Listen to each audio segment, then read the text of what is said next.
Hello, it's Jang here from JangBricks.com and a look at a Lego Dino or Dino set from 2012. This is the Ocean Interceptor. It came with 222 pieces. This twin-engine propeller-powered plane was really easy to build. It uses some fairly large pieces to get a lot of its size. This is all one piece, all one piece, all one piece. Uses a large piece for the underside of the front. Uses a single large piece for the underside of the main fuselage.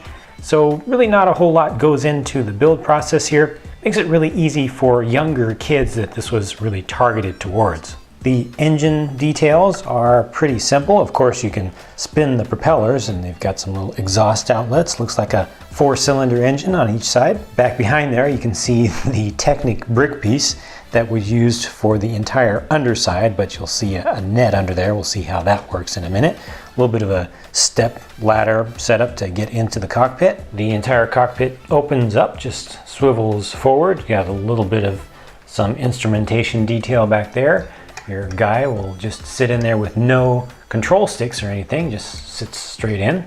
But he does have a pretty nice panel in front of him. It's a shame you can't see that more easily because that's really nicely done. It's a sticker, but it's good looking. Up on the top of the plane, you get a single flick fire missile right here, which can be shot forward. And this is a button to actually shoot a net to try to catch the flying dinosaur. That's what the net was that you saw underneath. You just kind of stuff it in there. You have to try to fold it in because it's not really being held in very well. There are just a couple of flick fire style connections that are keeping it in. And when you push the button from the top, it's going to shoot those out like this. And that's pretty much how the net will come out. And there you can see the flick fire missile pieces that were used to hold it in. This Pteranodon is what you were going to be trying to catch with this set. And it's exclusive to this set with the dark green and olive green color scheme. You can see they used a few different techniques for applying the color to this thing. For the wings, they actually blended two plastics together, and this is a kind of a flexible sort of plastic, makes it a little bit more durable, less likely to break. So those are blended together. But then in the middle here, this is actually two pieces, separate pieces for the olive and dark green sections, and they are fused from the factory. Meanwhile, up here on the head, you see that's actually printed on. So it's all an olive green piece with the dark green and other colors printed on, and you can open the mouth like so, all the way open. This is also a very rubbery plastic, so it's not gonna, be too much of a dangerous thing if it actually accidentally runs into somebody. And the bottom piece is also removable if you want it to be. And you can adjust the angles of the wings pretty nicely. They've got some nice curves in them. You can see this one was accidentally bent a little bit too much, but you can change that.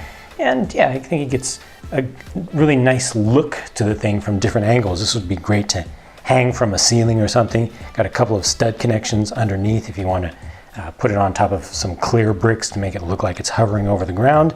And it's got clips for feet, so you can also attach to it from the back. For even more fun, you can put a rider on it for quite a wild ride.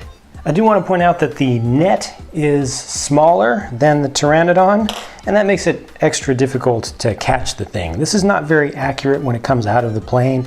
It doesn't spread wide open always. Sometimes it'll stay bunched up.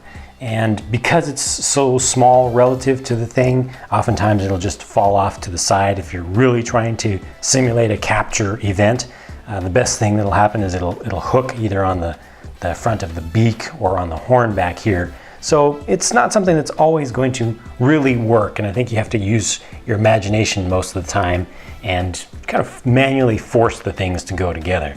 The set also includes this small little water scooter, jet ski style thing. Very small, very simple, but definitely looks like what it's supposed to be, so it's easy to imagine actually driving around on this thing, speeding around on the water. And the reason they give you something for the water is that the plane is a water-based plane. Seaplane, you could call it. It actually would land in water. That's why it's got the curved surface under the front. The fuselage kind of works as a hull, and it's got the little floating pontoons out on the sides to help keep it stable. The little watercraft can be attached to it and launched from it. It just snaps into the back and you can just kind of fold it up like that and it becomes part of it.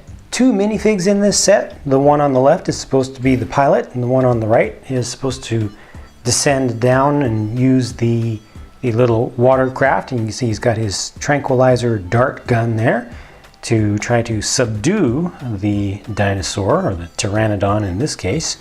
And they don't want to kill them, they just want to take them back to a safe place. And there's a look at the prints on the backs of these. No second faces on the heads, you just get what you see from the front on both. That's it for my look at the Ocean Interceptor. Please leave your thoughts about the set in a comment down below, and stick around for more videos because more are on the way very soon. Bye for now.